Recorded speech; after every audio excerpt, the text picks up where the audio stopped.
Good morning. Welcome to Bertina's Spiritual Sanctuary. I'm glad you've joined me for another enlightening discussion. Today, we're going to answer a question that I get asked a lot.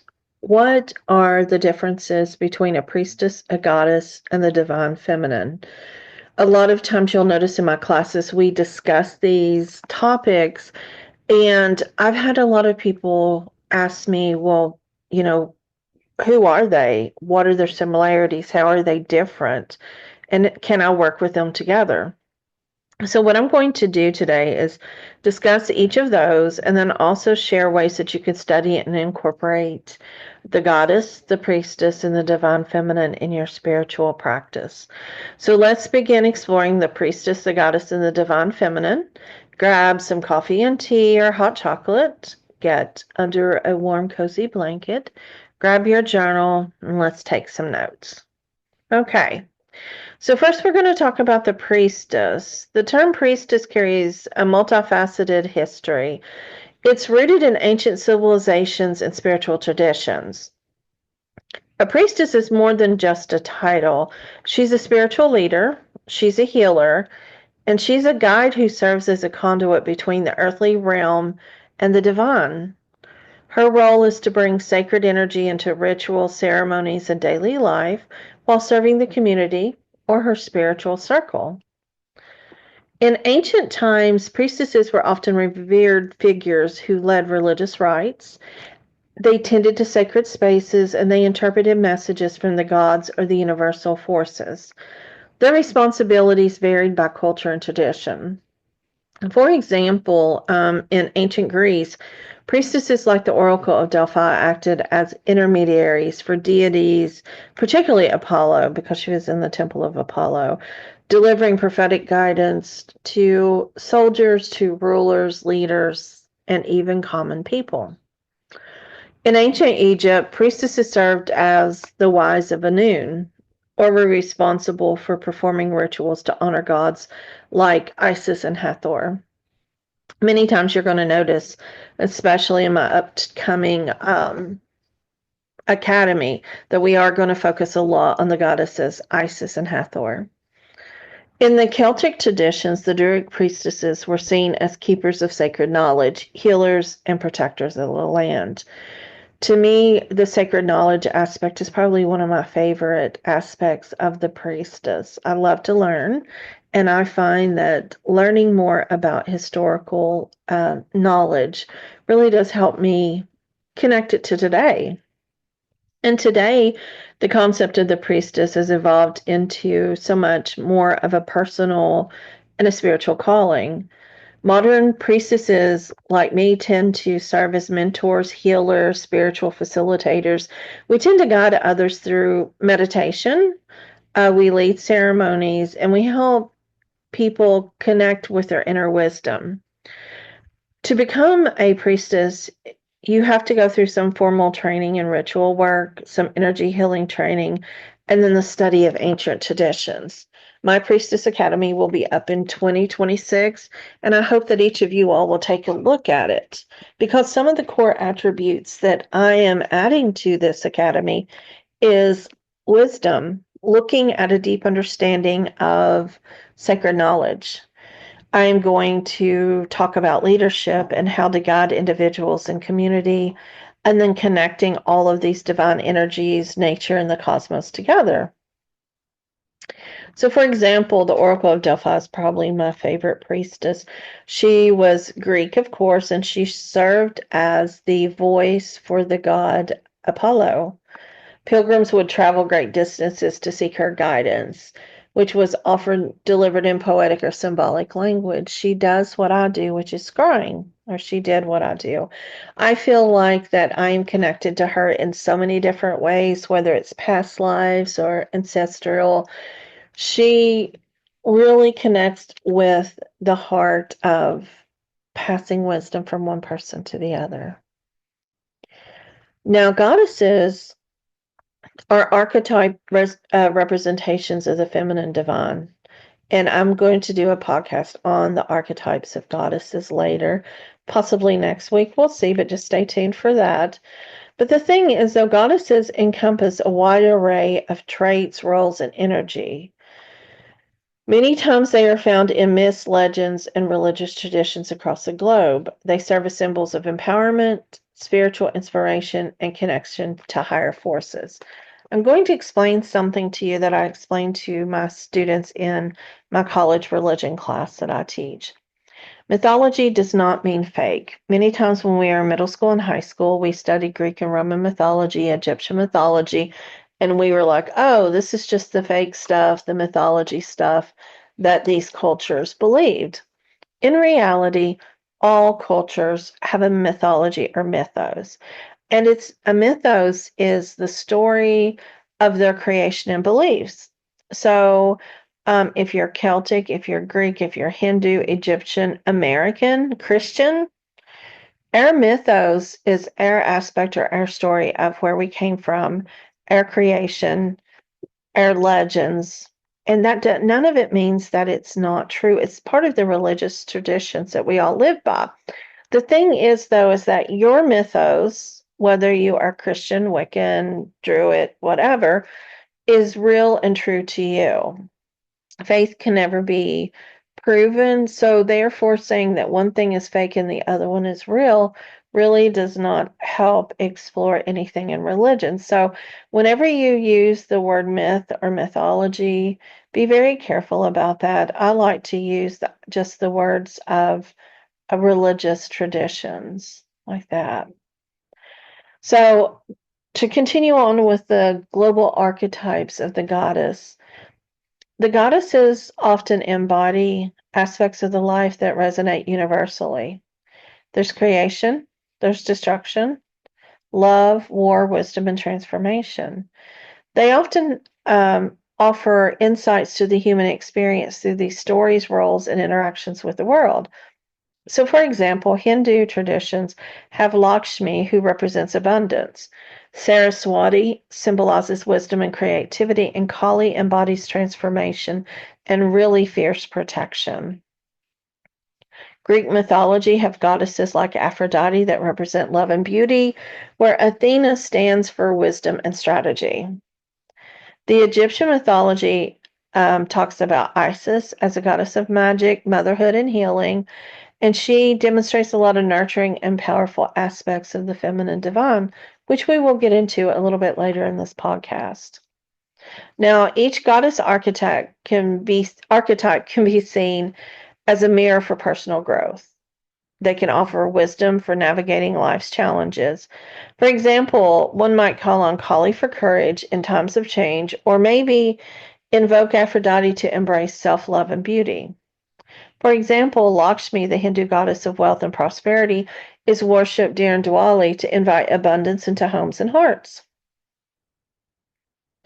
So let's go on and talk about the divine feminine, the third aspect. The divine feminine really isn't tied to a specific religious framework. Instead, it's a universal principle representing the qualities associated with femininity, such as intuition, creativity, compassion, nurturing. This energy complements the divine masculine, which embodies logic, structure, and action. So, one of the ways to explain this is that we all have divine masculine and divine feminine within us. It's which one do we use at what time and which one is shown more than the other. So, with the divine masculine, this is the logic, the type A personality, doing things step by step. And many times that's how society has taught us to be and has had us be as in regards to our careers, in regards to everything, follow these steps.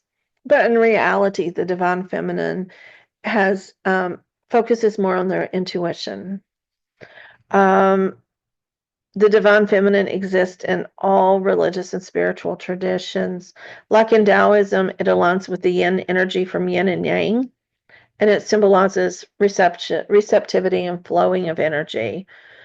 In Christianity, Mary, the mother of Jesus, is seen as the embodiment of the divine feminine. And in modern spirituality, The divine feminine represents the balance between the heart and the mind, the soul's wisdom, and the body's creative potential. So, whenever you really focus on the divine feminine, a lot of times you are going to be focusing on the lower three chakras, the root, the sacral, and the solar plexus, because that is your soul's wisdom is there. Where if we are looking at, and that's also the creation, and where we are looking at the logic, the divine masculine, that is the throat chakra, third eye, and the crown that goes up. So many times in practices, we are taught to go out of our body as women to connect, where in reality we should stay in the lower three chakras and work from there and connect from within. But each type of meditation, each type of work is necessary for different aspects. So whenever you do start working with the divine feminine energy, you're going to notice that intuition is really, really, really a huge part. Trusting your inner voice, following subtle guidance, and just knowing what it is that you need to say, what you need to do, things like that. Creativity is really important. That is your sacral chakra again, tapping into your artistic imagination, your innovative pursuits, all of those. And then, of course, having compassion, embracing empathy, kindness, and unconditional love. It really befuddles me when there are spiritual teachers who do not show compassion for human rights. And I'll just leave it at there. They cannot be in their divine feminine if they do not have compassion, empathy, kindness, and unconditional love. It's hard. It really is, because we are taught that, someone who is different from us is causing this, someone who has this is this. But in reality, we should all kind of just embrace the idea of compassion and let people be, unless there's something, illegal, harmful, things like that. I'm not talking about that, but I'm talking about the fact of having compassion for human rights, the starving, the homeless, the addicted, um, people who don't feel like they fit into society. And many times, those of us on the spiritual path do not feel like we fit into society. So again, I don't understand not having compassion for each other. But there's a lot of everyday examples, getting back on track here, sorry, is when you nurture someone in need, you're channeling the divine feminine. One of the ways to do this is to practice mindfulness or engaging in a lot of creative activities like painting, journaling, writing, drawing. I write a lot. I more create classes. That's my creative outlet. I love, love, love, love to create classes. No one may ever take them, and some of people love them, but that is what I love to do. So find your creative task each day and do something fun. Many people are like, you work all the time. I'm like, no, I don't consider my spiritual aspect work. It is just as the same as your spiritual or religious path or anyone else's. It's just an aspect of all of that. Now, what I do want to talk about, and going back on track again, is how the divine feminine differs from the goddesses. Goddesses are specific entities or figures with defined attributes, like you can say Isis or Kali, as we talked about, Hecate, all of those, where the divine feminine is a broader universal concept. It doesn't belong to any one culture or tradition, but it is a shared energy that exists in everyone, regardless of gender. Men have a divine feminine. You will see that when they are holding their babies, when they are nurturing their family members, when they are loving on their significant others. It is the idea of trusting their intuition, trusting their partner. So, one of the things to help with engaging the divine feminine, no matter gender or anything else, is engaging in self care, such as taking time to rest and reconnect. And that's a modern way of embracing the divine feminine. So, I wanted you to think about this. I'm big on journaling questions or even discussion questions. For one, if I say, let's journal, that doesn't mean you have to necessarily write things out. You can talk into an audio aspect. You could like an audio app. You can do things such as maybe draw. So I'm going to ask you to think about this, and you can stop this and reflect on this as well. As you consider the priestess, the goddess, and the divine feminine, how do you feel connected to these sacred aspects of spirituality? So, how do you feel connected to the priestess, the goddess, and the divine feminine? Which one resonates most with your journey? Okay. I would love for you to share these in the comments if there's a comment section. If not, you can always email me, Bertina@bertina.org. It's in the section, the information section of the podcast as well. But I really, really look forward to hearing what it is you connect with, because I found that I connected with each one of them throughout different times and didn't even realize how they were related and how they are different. I just knew that this is what I liked. So let's talk about similarities and differences between the three. All three, the priestess, the goddess, and the divine feminine, celebrate and embody the sacred feminine spirit. This essence encompasses qualities like intuition, nurturing, creativity, wisdom, and compassion that we spoke about.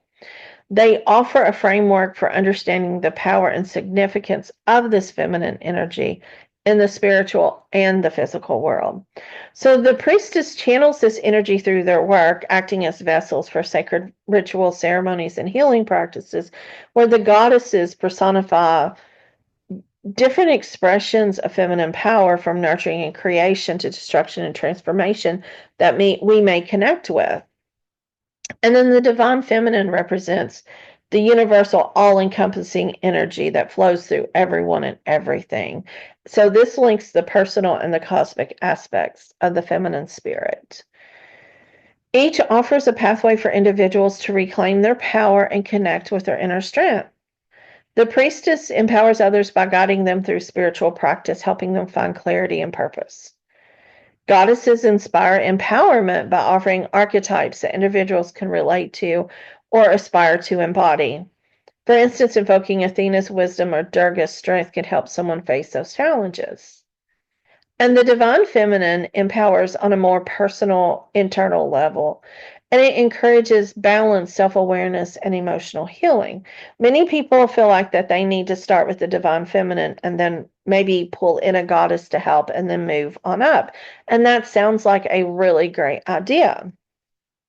One of the ways you can do this is looking at symbols and rituals that are integral to all three of them. These are just tools that help deepen the spiritual connection and understanding. So priestesses use sacred objects like chalices, wands, and candles in their rituals to honor the divine, where goddesses have their specific symbols, such as Aphrodite's dove or Lakshmi has a beautiful lotus. The divine feminine is symbolized by the moon, water, nature, universal energy. All across different cultures is usually the same energy. But there are differences, and this is why each person may resonate with each one at different times in their life, and it's a lot of when they are needed. So the priestess is a role or a spiritual calling. It is very much the spiritual aspect. She is a person who chooses to serve as a spiritual leader. She tends to work a lot with ritual ceremonies, but the thing is, though, is that she teaches deep, deep sacred traditions. She studies them and she teaches them. And being a priestess is an active responsibility that requires a lot of dedication and training. There are different levels of priestesses that we get into my classes. But if you're interested in that, start really looking at the divine wisdom, traditional sacred text. Look at the idea of studying different traditions. Some of it resonates with you and some of it won't, and that's okay. That's okay. I really am into looking at water priestesses, Mary Magdalene work. I am not so much into the moon as I should be, being that I'm a Scorpio, but I really get into the women of the time. Now, goddesses are beings, whether viewed as actual deities and religious practices. And if you don't believe in that religion, you can see these deities as symbolic archetypes in mythology and spirituality, and that's okay. They exist as figures to honor, invoke, and emulate into your spiritual practices.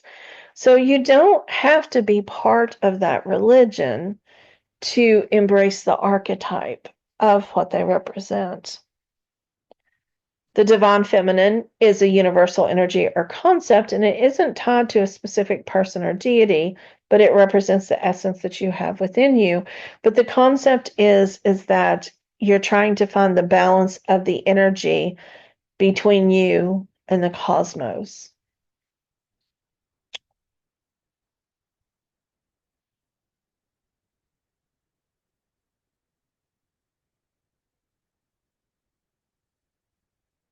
Sometimes the focus areas of each of the three differ, but then they tend to overlap at times. Like a priestess may focus on guiding others and facilitating rituals and fostering spiritual growth, but they tend to have communities. Their work is outward facing, centered on service, teaching, and leadership, and they're linked a lot to rituals, temples, and practices. For example, the Vestal Virgins in ancient Rome maintained sacred fires for the goddess Vesta, while Celtic priestesses worked in harmony with nature and the elements. The goddesses are your inspiration for your personal growth. So they go along a lot with the divine feminine. They help you on your journey when you're looking at love, abundance, transformation, your home, fertility, and they help support you in those ways.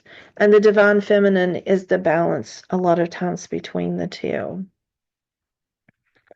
So, with that, how can they work together? Well, while each have unique attributes, they often complement and enhance each other.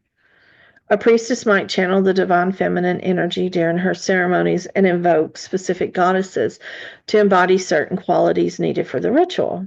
For example, she can call on Aphrodite to bring in love and beauty to a self-care workshop, or Durga to inspire courage in a group meditation.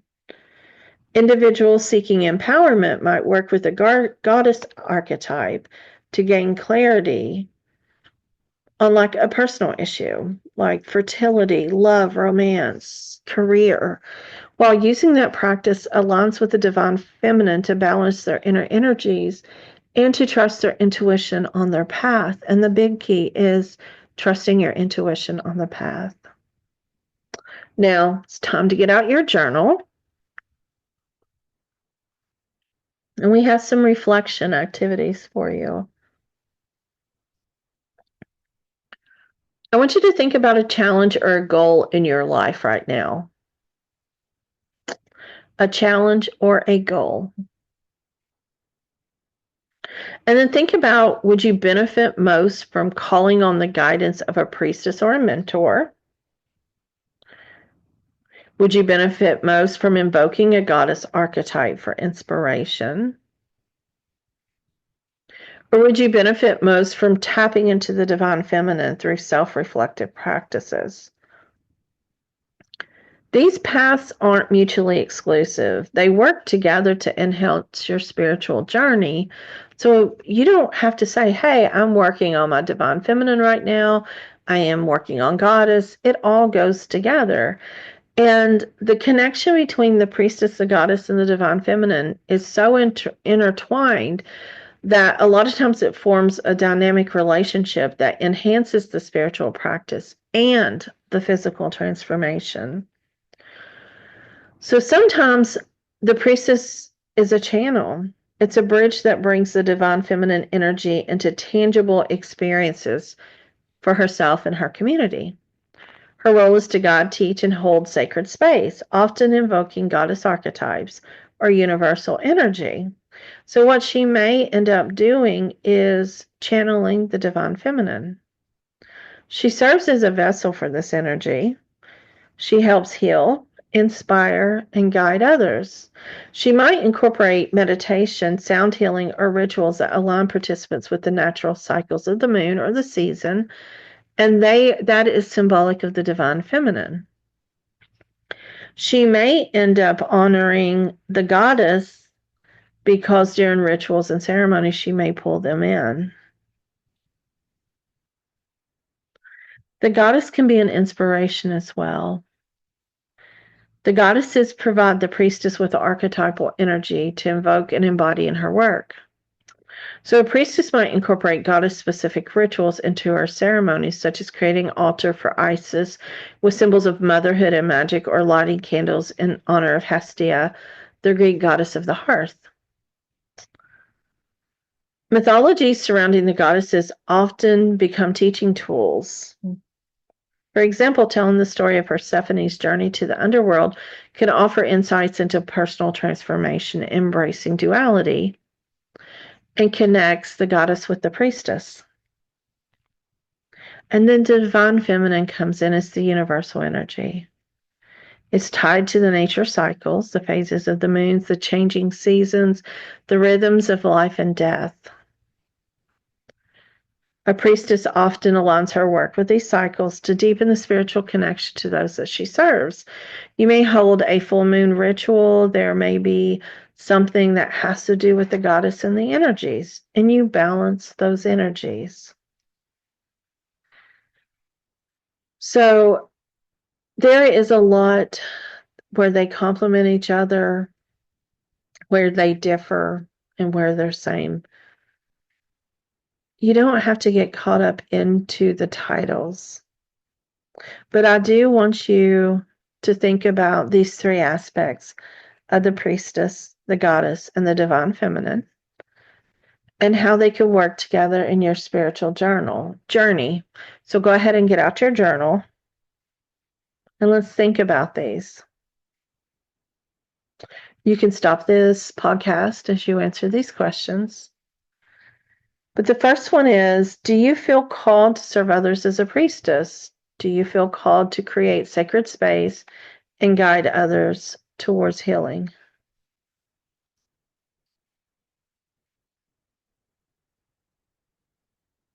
Are there particular goddesses whose energy resonates with your current challenges or goals?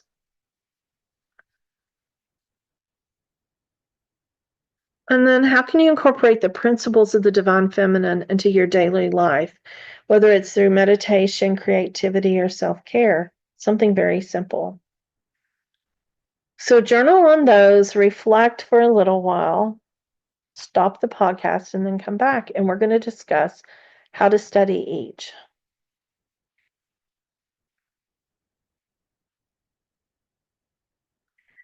Studying the priestess path is pretty simple. Well, I shouldn't say simple. You have to embrace a lot of courses and training, ritual practices, leadership classes, temple traditions, a lot of modern spiritual schools and academies, offer the certifications or mentorships in becoming a priestess. You're going to learn about leading ceremonies, energy healing, ancient priestess traditions. You may enroll in a course on moon rituals to learn how to align with lunar cycles, or a program on feminine empowerment. You would study the historical aspects of the priestess, just like we talked about Pythia, the Oracle of Delphi, the Vestal Virgins, and you would watch a lot of books and documentaries, and then practice leading ceremonies and connect with other priestesses.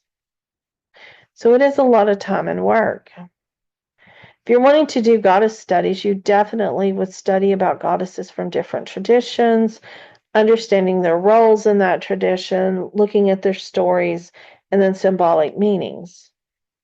Meditating with the goddess archetypes are really important as well, looking at the energy of specific goddesses. Creating a goddess altar is another example. Um, Choosing a goddess that you feel drawn to and create a dedicated space for her. And then use things that symbolize who she truly is. And then incorporate some goddess rituals. And this could be things such as releasing old patterns, aligning with areas that they influence. And it's a lot of historical research. And being a historian, I absolutely love this aspect of learning. The divine feminine is a lot of philosophy. You explore traditions that balance energies such as Taoism, Hinduism, modern spiritual frameworks. You read books on the divine feminine like The Moon and You or Women Who Run with Wolves. I have a spiritual book club that I do about 3 or 4 times a year. Getting with people, reading books, and studying different things and sharing your experiences really do help you connect with the divine feminine. Engaging in practices such as yoga, meditation, journaling, those help you connect to your energy. Self-care, looking at cycles, nurturing, looking at your creative nature, incorporating symbols like the moon, water, flowers will help. And then doing this daily. And then when you integrate all of these, you're going to notice that each one of them overlap, they empower each other. There's the foundation, there's the archetypes of learning more of who you are, and then helping lead other people. So it's journaling time again. I want you to reflect on what areas resonate with you most right now. Are you drawn to the structured role of the priestess, the empowering archetypes of the goddess, or the universal energy of the divine feminine?